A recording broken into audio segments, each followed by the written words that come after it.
नमस्कार. आज आपण एका खूप महत्त्वाच्या विषयावर बोलणार आहोत. बदलापूरमधील विद्यार्थ्यांच्या सुरक्षेसाठी तयार करण्यात आलेला नवीन आणि अत्यंत आवश्यक असा वाहतूक आराखडा. हे फक्त काही नियम नाहीत, तर काही गंभीर घटनांनंतर गरजेतून तयार झालेली एक भक्कम सुरक्षा व्यवस्था आहे. आपल्या मुलामुलींचा शाळेचा प्रवास सुरक्षित व्हावा यासाठी उचललेलं हे एक महत्त्वाचं पाऊल आहे. आता प्रश्न असा येतो की या आराखड्याची गरज अचानक का निर्माण झाली.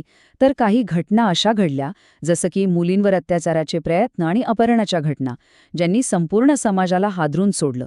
आणि तेव्हा हे अगदी स्पष्ट झालं की आता कडक नियम बनवणं आणि त्यांची काटेकोरपणे अंमलबजावणी करणं याशिवाय दुसरा कोणताही पर्याय आपल्याकडे उरलेला नाहीये.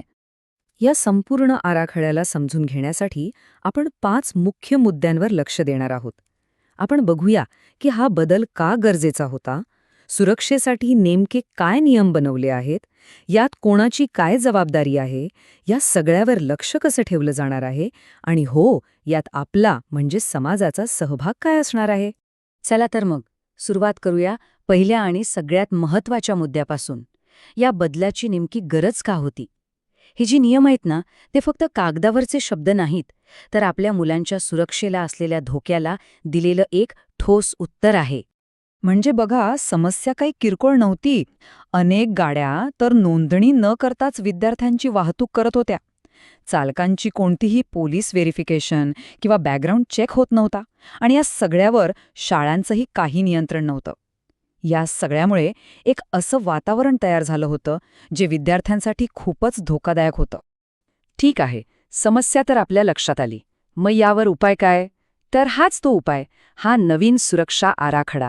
सुरक्षेसाठी उचललेलं हे एक दुहेरी पण खूप मजबूत पाऊल आहे. ह्या आराखड्याचे 2 मुख्य भाग आहेत. एक म्हणजे वाहन, जे आता पूर्णपणे सुरक्षित आणि टेक्नॉलॉजीने सुसज्ज असेल, आणि दुसरा भाग म्हणजे त्या वाहनातील कर्मचारी, जे पूर्णपणे तपासलेले आणि प्रशिक्षित असतील. वाहनांसाठी काय काय बंधनकारक आहे ते बघूया. आता प्रत्येक वाहनात real time GPS tracking system असणारच, म्हणजे गाडी कुठे आहे हे सतत कळत राहील. बसच्या आतमध्ये CCTV कॅमेरे लावणं आता सक्तीचं आहे.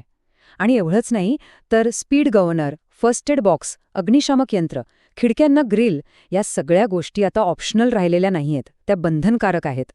आणि सगळ्यात महत्त्वाचं, स्पीड. कोणत्याही शाळेच्या गाडीचा कमाल वेग आता ताशी 40 किलोमीटरवर लॉक करण्यात आला आहे. यासाठी स्पीड गव्हर्नर लावला जाईल. यामुळे फक्त गाडी वेगात चालणार नाही असं नाही, तर दुर्दैवाने अपघात झालाच तर त्याची तीव्रता खूप कमी असेल.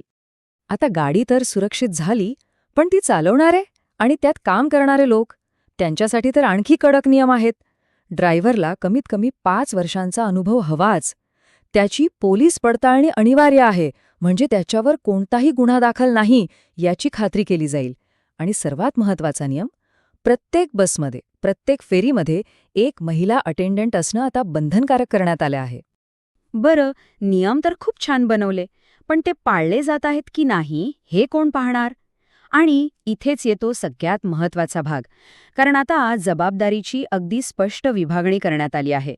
हे माझं काम नाही असं म्हणायला आता कोणालाही संधी मिळणार नाही. ही जबाबदारी कशी वाटून दिली आहे ते बघा. शाळा व्यवस्थापनाचं काम आहे देखरेख करणं, म्हणजे ऑपरेटरने दिलेली कागदपत्रे तपासणं, बसची नियमित तपासणी करणं. तर बस ऑपरेटरचं काम आहे अंमलबजावणी करणं, म्हणजे सर्व वैध कागदपत्र वेळेवर देणं, रोज गाडीची देखभाल करणं आणि कर्मचाऱ्यांचे ट्रेनिंग करणं. अगदी स्पष्ट विभागणी. आणि कागदपत्रांच्या बाबतीत तर ही एक सामायिक जबाबदारी आहे. म्हणजे ऑपरेटरने सगळी कागदपत्र द्यायची आणि शाळेने ती फक्त फाईलमध्ये लावून ठेवायची नाहीत, तर ती खरी आहेत की नाही हे काळजीपूर्वक तपासायचं आहे. ही एक जॉईंट पण खूप महत्त्वाची जबाबदारी आहे. आता हे नियम फक्त कागदावर राहू नयेत यासाठी यावर सतत लक्ष ठेवलं जाणार आहे.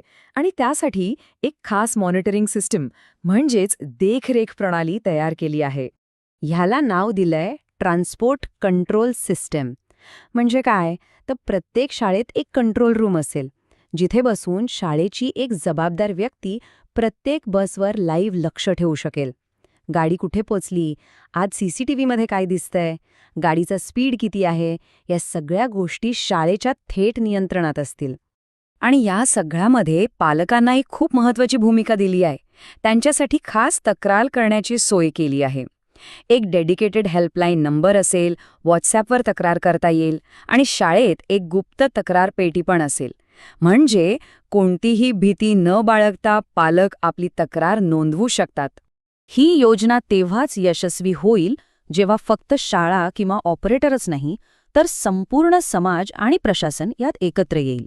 तर बघूया हा सहभाग कसा साधला जाणार आहे. नियमांचं पालन होतंय की नाही हे तपासण्यासाठी आता पोलीस आणि आरटीओ अधिकारी एकत्र येऊन अचानक तपासणी मोहीम राबवणार आहेत, म्हणजे सरप्राईज चेकिंग.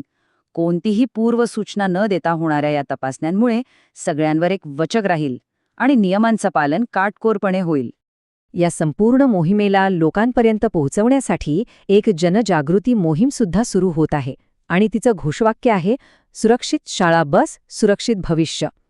हा संदेश प्रत्येक पालकांपर्यंत, प्रत्येक नागरिकांपर्यंत पोहोचवून सगळ्यांना यात सामील करून घेण्याचा प्रयत्न आहे. तर आता हा सगळा आराखडा समजून घेतल्यावर खरा आणि सगळ्यात महत्त्वाचा प्रश्न आपल्या सगळ्यांसमोर आहे.